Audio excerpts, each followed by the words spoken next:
we live in a culture that's always talking about more, more, more. But what I realized, especially through doing client work and seeing my most successful clients had less, and they just zeroed in their efforts, focusing on 1 to 3 offers, really no more. This is Rebel Therapist, a podcast for entrepreneurs who are trained as therapists and who want to level up their businesses, make a bigger impact, feel fulfilled, and be very well paid. I'm your host, Annie Schusler. This week, I'm talking to Janelle Allen, an online instructional designer turned marketing expert. We've got a theme for the last several episodes, the stages of a rebel business. Janelle has a successful business and she's been at this for a long time. Still, she's honest about the inner resistance she deals with at her own growth edge. And she sees that working through that resistance is the only way to get to the next stage. And inner resistance is huge for us as entrepreneurs. Now, I find this reassuring because it's my truth. I'm dealing with my own growth edge in my business. I'm committed to reaching more people who need the kind of help I can offer. That means reaching more visionary therapists and healers, and right now, that means I'm reaching out to a lot of podcast hosts and asking them if they'd like to have me on. Now, I pretty much always feel like being a guest on a podcast, but I pretty much never feel like making that ask. But I'm doing it. Week after week, I am writing those emails because I decided to, and because it's worth working through my resistance. The obvious benefit is that I'm showing up on more podcasts. That means I get to talk to new people, and I actually have a really good time. The side benefit is that I also see that I'm following through with this. My trust in myself grows. And as I trust myself more and I grow my capacity for discomfort, I'm a more resilient business owner. So maybe the first time I pitched to another podcast, I kind of felt like I was in middle school again, and I was asking somebody to dance at a terrible school dance. But I've gotten used to it. It really doesn't feel that way anymore. So now, as we jump into my conversation with Janelle, I want to encourage you to think about what inner resistance you're experiencing. What is the hard thing that you're avoiding? Welcome, Janelle. Thank you so much for being here. Thanks for having me. So can you tell us, just to start off, how do you make money in your business? Who do you work with and how do you work with them? Yeah, so it's changed recently, but how I make money now is I essentially do marketing strategy and copywriting for course creators. So typically people who have 6 to 7 figure businesses, but they have a hybrid business where they have services and they have a course or a couple course offerings. And they're just at a point where they need support. They need someone to come in and help them set the strategy or optimize the strategy, set everything up, and then do some copywriting. So that's what I do primarily on the services side. And then I still offer my group program, which is called Finish Your Damn Course, for people who are just getting started and need that group environment and accountability to finish their damn course. So those are the two vehicles. And like I said, it's new, just made that shift this year, early 2020 as of this recording. Mm-hmm. And you moved away from Zen Courses. Yeah. So I made that shift and I don't know, I just kind of took action. I don't know if it's going to pan out as far as being a good idea, but prior to that, I did a lot of instructional design consulting. So I'm an instructional designer by trade. And for people who don't know what that means, it's essentially a fancy way of saying studying how adults learn and designing learning experiences around that, those best practices and learning theory and principles. So I did a lot of that for clients, again, 6, 7 figure businesses that had many courses and just didn't have the bandwidth to design those courses themselves. And at the end of last year, I moved away from that to get back to my first love of writing and also strategy, and made the pivot. Mm-hmm. And so you are helping people with marketing. And I'm wondering if in your own marketing, are there any aspects of marketing that you find yourself avoiding? Yes, absolutely.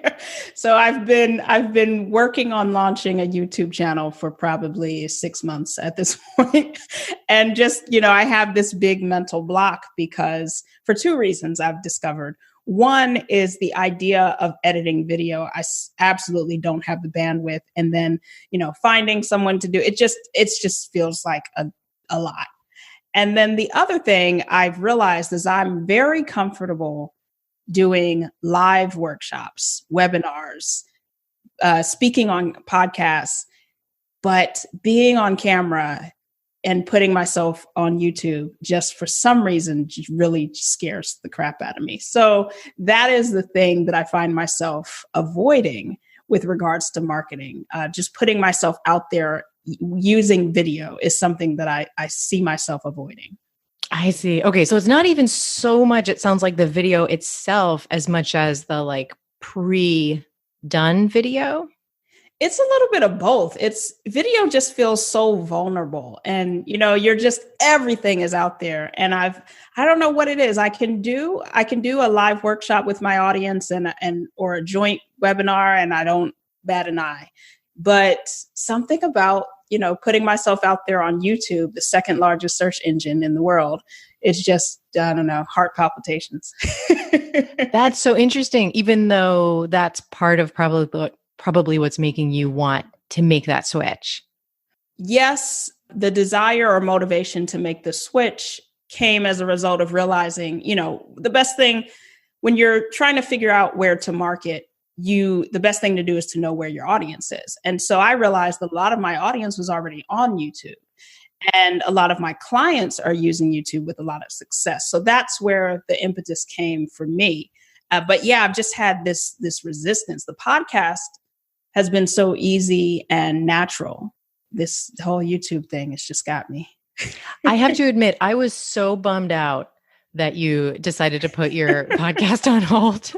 When I started hearing that announcement, it was kind of like a we've got to talk moment. I was like, no. Well, every single time the podcast has been on hiatus now for, I want to say three times. And every single time, I always bring it back, but every single time I get emails. People are just not happy with that. So that's telling me something. It's telling me, but I think the reason it went on hiatus this time was not just because of plans to launch YouTube, but also, like I said, I was making that pivot in my business. And I felt like I had talked about creating courses as much as I could. I just couldn't think of anything else to say about creating courses. And so I needed to take a step back. And I actually recorded a new episode for the next season. So hopefully that assures you. Oh, yes. Coming back. Okay. I'm really happy. Okay. And so tell us the name of the podcast now so people can find it. It's still Level Up Your Course. So people can still, search for Level Up Your Course wherever you listen to podcasts. Okay, good. So you're talking to a lot of therapists and healers right now who are also stepping into being braver entrepreneurs. And I know you're not a therapist, but you mentioned on your podcast, you mentioned that you started therapy last year. How have you noticed that therapy and the mindset work that you're doing there have changed the way that you run your business? That's a great question. I have noticed a couple of things that jump right out at me. The first thing is I've noticed patterns. And it's not so much how I run my business, but I've noticed patterns with how I show up in the world, specifically of what I avoid, things that I hadn't put two and two together with, before. Going through therapy really starts to call those things out. So, we were just talking about YouTube. And last year I spoke at a conference for the first time in years. And I had a similar experience of just a ton of resistance. I actually worked myself up. I was so, it wasn't nerves. It was just resistance. I told myself it was going to be the worst thing ever. And I got sick. I worked myself into a frenzy that I got a cold. And I realized through therapy that there's this thing that I have when it comes to putting myself out there in a way where I'm either physically or just, video, anything where my face is showing up for some reason is a thing for me. So that's just one of the patterns I've started to recognize. And I wouldn't have put all of those pieces together or seen how they related if it wasn't for therapy. I think the other thing that therapy has given me is being aware of ways that I was making myself smaller, which is related to what we were just talking about. But for me, more so as far as voice, things that I wouldn't always say, and not just in business, just in life. And it's made me more assertive isn't the right word, but it's just made me more aware of those moments and to step into my voice a bit more. Oh, excellent. So noticing when you are holding back a little bit, and that gives you a chance to decide to come forward. Yeah. I mean, and it's funny because I never considered myself, soft-spoken or shy or any of that. I still don't, but I began to see ways in which I had not shared my full voice in certain experiences, environments. I began to see ways in which I just allowed myself to fade into the background in certain situations. And so now it's kind of it's a double-edged sword because you get this awareness, but I also, I feel like I was just joking with someone. It's like my throat chakra is completely open now. And I am not shy about saying anything. And it's just opened things up in a way that I'm just communicating in a way that I don't think I did before. Mm-hmm. And so it's like it or not. Yeah, this is what it is. Here you are. Excellent. Yeah. Yeah. So I know you're working on getting ready for the YouTube stuff. How are you spending your marketing time these days?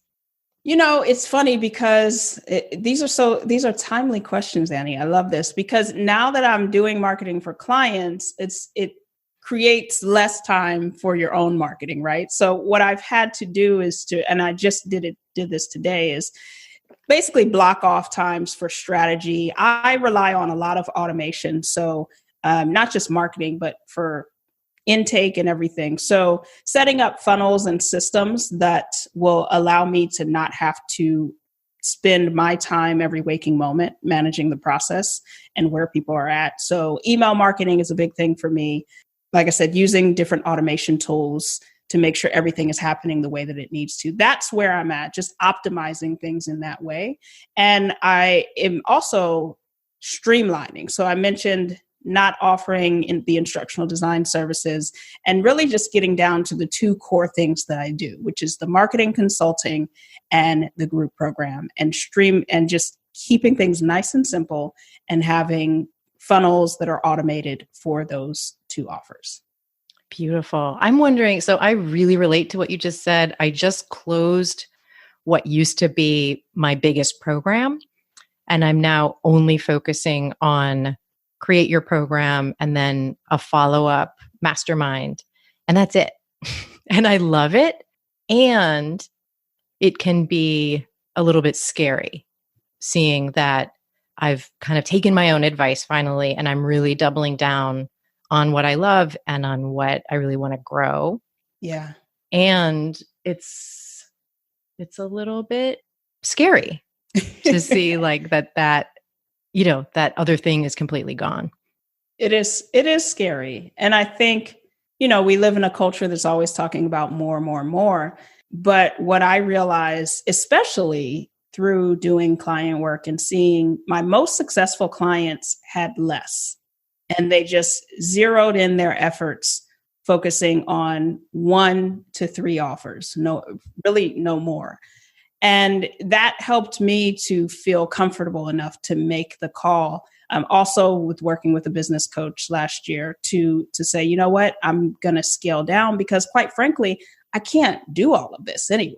Yes.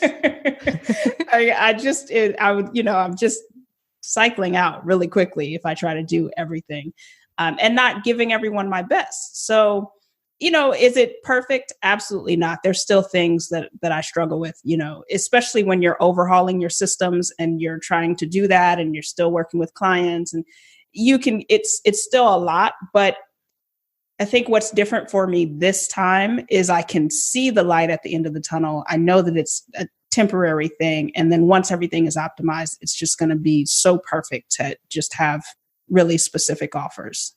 Nice. And how do most people enter into your orbit, or are there a bunch of different ways? Well, that's one of the things that I'm streamlining. So what it used to be was, people would usually find me on my podcast. So that was my main means of getting traffic in, or other podcasts that I've been on, which those are still out there. But once people get to the website, then if they choose to go to the blog, there's opt-in forms there. But I just added a tool called Write Message, which essentially asks, I don't know if you've heard of it or if your audience has heard of it, but Write Message, it basically personalizes the opt-in and the marketing on your site. But what you can do, instead of getting really advanced in the way that I'm using it, is starting off, it'll pop up and ask people, what they're looking for support with.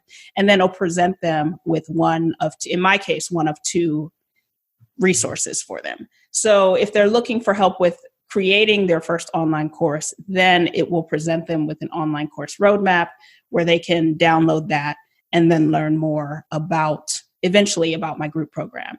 If they're looking for help with marketing, then it will lead them to content on the site to engage me in that way. So those are the ways that people kind of get onto the site and into my email funnel. Oh, cool. And then is that your email provider, or do you work with that plus something like ConvertKit? That's a good question. So Write Message is a tool that integrates with your email service provider. So in my case, I'm using Drip right now, but it integrates with ConvertKit as well. And it will basically pass through information so that when you look at your subscriber, you can see exactly what they've opted in for, the answers to the questions that popped up. And you can set certain actions to happen based on their answers. Nice. So like I use leadpages, which integrates with ConvertKit. So it's kind of a different thing, but works in that way. Yeah. That's really cool. Yeah. I'm trying not to get too geeky, but yeah, it's I know some listeners have just gotten so anxious and are like, what are they talking about? Yeah. I mean, you don't but some people are loving it. So just stay with us. Right. I mean, for anyone listening who maybe they haven't set their site up yet, or they need to start their email list and they're just wanting to get started, you don't need all of those tools. I wish somebody had told me that. I feel like we hear all this information about tools, but you really just need to have some type of lead magnet, which is just a freebie that delivers value to your audience. And for a lot of people who aren't sure what that should be, I always suggest researching your audience, like go to Facebook groups, go to, whatever forum, wherever your audience is hanging out, and see what people are talking about. If that makes you throw a blank, then research people who are your quote unquote competitors and see what type of, offers and freebies they're offering. And then create something, create an opt-in form so that people put their email address in, they get your freebie, and then they're on your email list. And from there, you can just email every week if you don't already have an email funnel set up. But if you do, you can just set up an email campaign, or some people call them sequences, that puts people through a sales funnel, ideally a welcome sequence before you pitch anything. So for anyone whose eyes were glazing over, that's a simpler way to get started. And I totally agree with everything that you just said. Yeah. And let's hear from our sponsor for just a moment, and that would be me. Hey, are you getting my weekly emails? If you are not on my email list, what is up with that? Go ahead and sign up at rebeltherapist.me, and this is the place where you're going to hear from me once a week on Tuesday morning. I'm going to let you know what free workshops I have coming up. You're going to hear about every episode as it comes up, a little bit of behind the scenes stuff that you're not going to hear anywhere else. Just go to rebeltherapist.me. You're going to scroll to the bottom of the page and see like a little picture of me writing you an email. So you just sign up right there. All right, let's get back to Janelle. So you've mentioned recently that group programs can be hard work. Mm-hmm. And that's what I do too. It's like small group work is my bread and butter. What do you think makes groups difficult sometimes? I mean, groups can be difficult. They can also be super rewarding, as I'm sure that you know. But what I found is that sometimes people get started, they think I'm going to launch a group program and they haven't thought about all of the things that go into launching a group program. So one of the most challenging things is just dealing with the human element, right? People are busy. Sometimes they show up, sometimes they don't, sometimes they do the work, sometimes they don't. So whenever you have that element, there's an added part of dealing with human nature, if you will. So addressing habits, helping people to stay connected, and helping people to feel accountable so that they do the work. And all of that is what I think is the most challenging aspect of running a group program. It's not the information, but the same thing that's challenging is also the thing that people are usually missing when they take a self-paced program, right? They're missing that accountability. They're missing that community. They're missing that motivation. And so they want to join a group program. And you just have to take into consideration that that's really what people are there for. They're not really there for the information. That's, they think they are, but what they're really there for is for that connection, for that accountability, for that mentorship. Yeah, I totally agree, because we can find all of the information pretty much for free.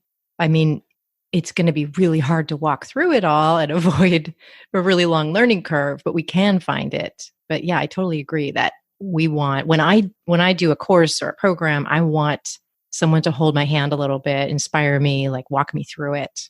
Yeah. And I think that's what when I very first taught my group program, I didn't know that. I just thought, I thought, okay, because people had asked me for a group program. That's why I launched it. And I thought, okay, I'm going to put my content in here. I'm going to, invite people in small cohorts, and everybody's going to do everything that they need to do. And they're going to go through it together, and everybody's going to show up and do the work. And that is not what happened. Yeah. Yeah. And so the next time I added, before people got to the first module, there's a module in the program that addresses habits and mindset.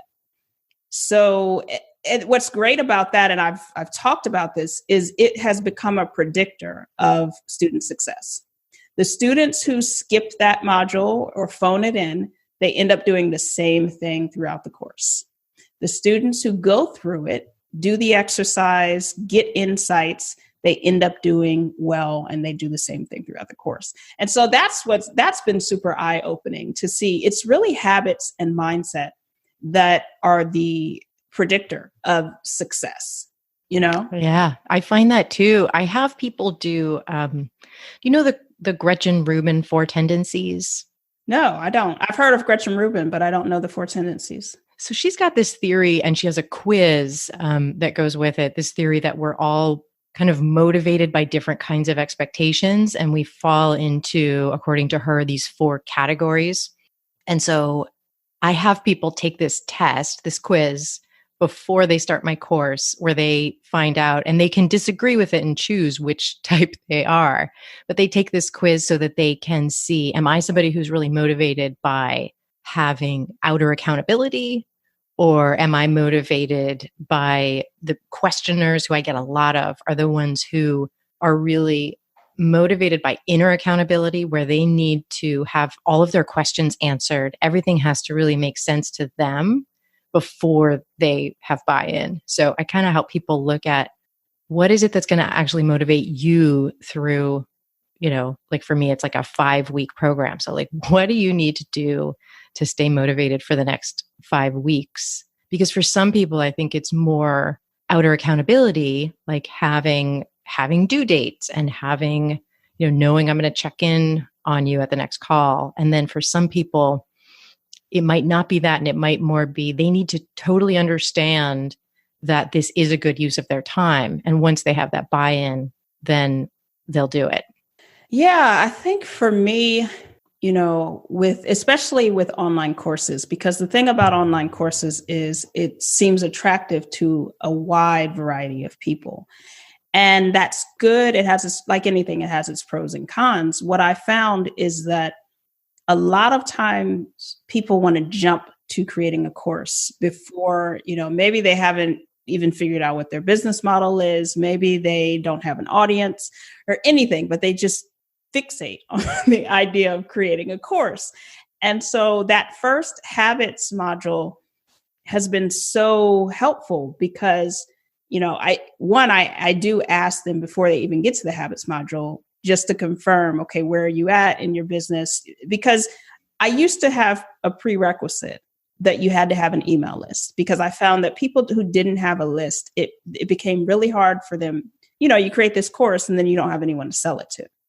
I dropped that to test the waters, and what I thought would happen ended up happening. People came in and said, yeah, I've got some people, I've got a list, I've got some people. And then they get into the program and they'd say, oh, well, the people on my list are mostly friends and family, it's just so funny watching humans work, it's because it's like, you knew this before you started, but that hopefulness of wanting to create the course but skipping the steps, which, to bring it back to the habits exercise, helps me see, okay, who's skipping things, foundational things.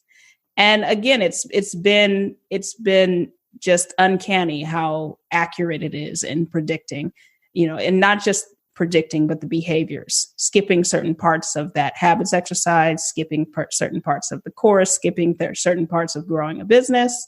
It's crazy. Yeah. And it makes me think, like, looking at who is really succeeding in your group program, I'm finding that really helpful. Like, looking at who is succeeding and then trying to set everybody up to have what they have. So, if that means, for me, I think one of the big predictors is, do they have a realistic sense of where they are now and where they could go next? And if that is a really unrealistic picture, then I want to do a reality check before they decide. But yeah, giving everybody that so that they have a high likelihood of success. Yeah, so I don't explicitly require people to have an email list now, but what I do now is I tell them, look, you can create a course and launch it successfully without a list. But in order to do that, you're going to need to pay for ads. That's the reality, because a lot of people don't know that that's what's happening. When you see people who are, popping up on your Facebook feed or your Instagram feed, they're using ads. And so that changes the conversation. Then it becomes less of, okay, I'm going to ignore the fact that friends and family are on my list. And it becomes, okay, I don't want to pay for ads. And then they start having a different internal dialogue. But I do that because I want people to be successful. It's, I'm sure you've had this. It's not fun as an instructor to have people who don't have the tools to achieve the result. And then you can see them struggling, and it doesn't feel good, So I want people to succeed in the program. So I try to give them all the information that they need so that they can make a good decision. And I say, if you're not, I've told people that maybe the course isn't a good fit, because I want them to go out and do the things, if you actually need a business coach and not a course program, then I want you to invest in that so that you can get the best results for you. Mm-hmm. Yeah. And sometimes people they like you, they want to work with you, and they're just like, no, this is the right program. And it's like, we got to slow down and look at, is it? Yeah, is this really going to meet your goals right now? Yeah. And it's hard because I think that there's people out there who don't ask those questions, but I just can't, I don't know what it is. I don't have that thing, I can't knowingly invite someone in knowing that they're going to struggle. So yeah, like I said, I've had to turn a few people away. In fact, one of my best students, initially I turned her away. Her name is Victoria, and she just was a rock star in the course. But initially she said, I want to be in your program. I said, no. Because prior to that, I said, okay, do you have an email list? She said, not really. And I said, okay, no. I said, take this course instead, grow your email list to at least 100 people, and then get back to me. Normally, when I say that, I never hear from a person again. But she came back and said, I've got 150 people on my email list. I'm ready to take the course. And I was like, okay. So she ended up being one of my best students. And what was amazing is, she did the habits exercise. She did everything that she needed to do and had so many mindset blocks, but she just, we worked through them. And that's where it's so rewarding, where you can meet somebody and help them push through those moments and watch them succeed and launch this thing that they thought they would never be able to do. Yeah, it's like the best feeling. What do you think are some of the keys to getting to the stage you're at now? And what I mean by that is we've been talking a lot on the podcast lately of different stages of a business. And so I'm thinking, as you look back, what are some of those key choices? Like whether it was hiring or really anything? That's a really hard question to answer because especially lately, I think we see there's a meme about it or something that it's not this incline that you keep going up and up and up. It's like you go up and then you fall back and then you go left and then you go straight and then you go right. And that's just how the journey is. But if I think back to starting, one of the things, or I think your question was, what is the key to getting where I'm at now? Definitely when I hired a virtual assistant, that was a huge, huge help. And also starting to outsource. So I outsourced my podcast editing. I hired a VA. And prior to that, I was trying to do everything myself. And I just, I hit a wall. And I think that was the first time the podcast went on hiatus because I hit a wall and it just wasn't, I was putting all my energy into, doing all these admin things and not focusing on building and running the business. And so that was a huge help. And in fact, when I let go of certain things, the business was more successful the next year. So I wish that I had that mindset at the beginning. I think we hear so much about bootstrapping, and technically I'm still a bootstrapped business, but we don't hear enough about the value of not doing everything in your business. So that's one thing. I think right now where I'm at, recognizing patterns, to bring it full circle to what we talked about before. The thing about business, especially entrepreneurship, is it's a personal growth journey. And so if you keep running into certain things, that is usually one of my favorite sayings is business problems are personal problems. So if you keep running into certain things, or if there's areas in your life, that are kind of messy, that's going to show up in your business. So for me right now, I can feel the growth happening. I can feel the growing pains. And that is signaling that that's a good thing because I'm recognizing certain patterns and letting go of even more and getting outside of my comfort zone. So I think those are two things that pop up as far as just business growth and where I'm at now. Do you think that growing a business requires some pain? Yes. Me too. Yeah, I think growth period yes. requires pain, right? Yeah. So before I let you go, I would love to be nosy about one more thing, which is how do you spend a typical day? Like what is a typical day? Or if you kind of have a week that is different every day, what does that look like for you? Yeah. So the way that I do my weeks, I block out. So I have days that are client days and days that are not, days that are internal days. So which one do you want me to choose? Well, that already is really interesting. So, so how many client days and how many internal days? I'll start from the top. So my week runs Sunday through Thursday, and Friday and Saturday are my weekend. So my client days are, well, let me take another step back. When I say client days, I'm kind of referring to days that I have meetings and I'm specifically devoted to client work. And those are Tuesday and Thursday are dedicated to that. And then I usually do some client work on Monday, but usually in the afternoon. And Wednesday is my writing day. So Wednesday, if I'm doing, sometimes client writing creeps in, and that's okay as long as it's writing. But if I'm, writing my newsletter, or I need to write out some copy for a sales page, or whatever it may be, an outline for a video, Wednesday is the day that I do that. Sunday, because I think I forgot to talk about that, is usually my admin day. And also recently I decided that Sunday is going to be my day to work on the business instead of in the business, just because client work has been picking up. So that's kind of how my week flows. Beautiful. That's really similar to my week. That's kind of cool. That makes me feel like I'm on the right track. I think you have to do that, because otherwise I found when I was switching gears all the time, I wasn't getting anything done. And maybe there's something about that first day of the week. Like that's what I call my CEO day too, which for me is on Mondays, where it feels really helpful to be able to come in from a bird's eye view.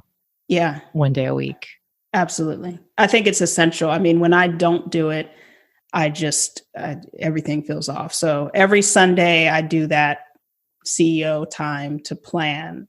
And then the other thing that I do is every morning I write out my 3 priorities for the day. So, and if I don't do that, I just feel off. Very cool. Thank you so much, Janelle. This has been really a treat for me. Thank you. It's been fun. You can find out more about Janelle at janelleallen.com. I want to thank Cosmo Palms for editing this podcast and Brianne Rising for taking care of our guest. If you're getting value here, please tell your most awesome therapist or healer friend about this episode. The best way to do it is to send them a link to this particular episode. And I want to thank you so much for listening. I'll see you next time.